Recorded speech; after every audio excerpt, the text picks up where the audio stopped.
Tentunya hari ini sedikit berbeda. Kemarin Antika tidak diiringi oleh Absa Studio, karena hari ini sudah kubayar, Absanya sudah hadir bersama big boss kami Budianto. Jadi ibu-ibu, kalau kemarin kecewa, hari ini insya Allah kita akan tampil kembali bersama YouTube yang cukup handal tentunya di Sumatera Selatan bersama Absa Studio.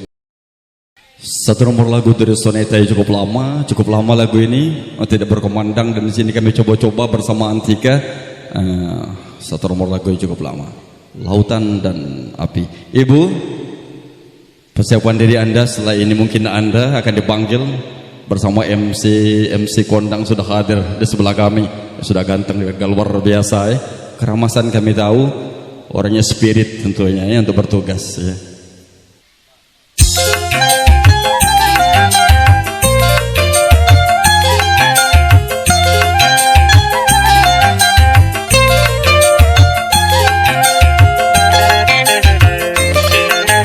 Dalam tubuh ini ada lautan, tempat berlayar si bidung cinta. Dalam tubuh ini pun ada api, tempat angkara murka.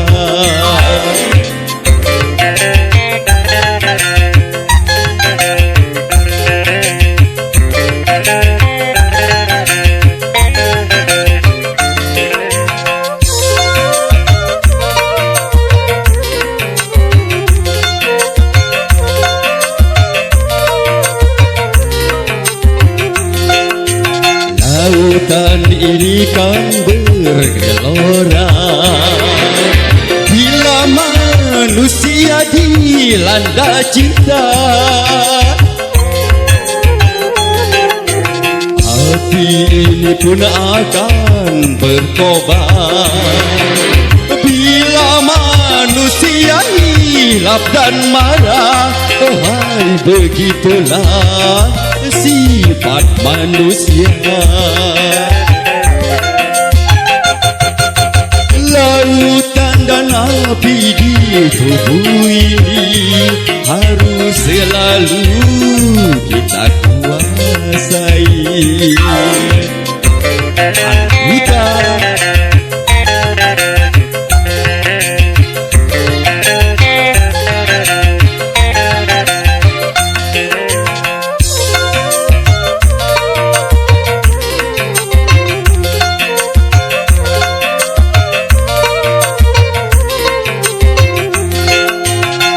lautan ini kan bergelora bila manusia dilanda cinta.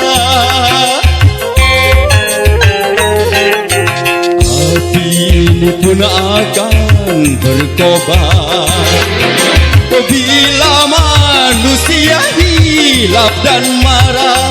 Hai, begitulah sifat manusia. Lautan dan api di tubuh ini harus selalu kita kuasai.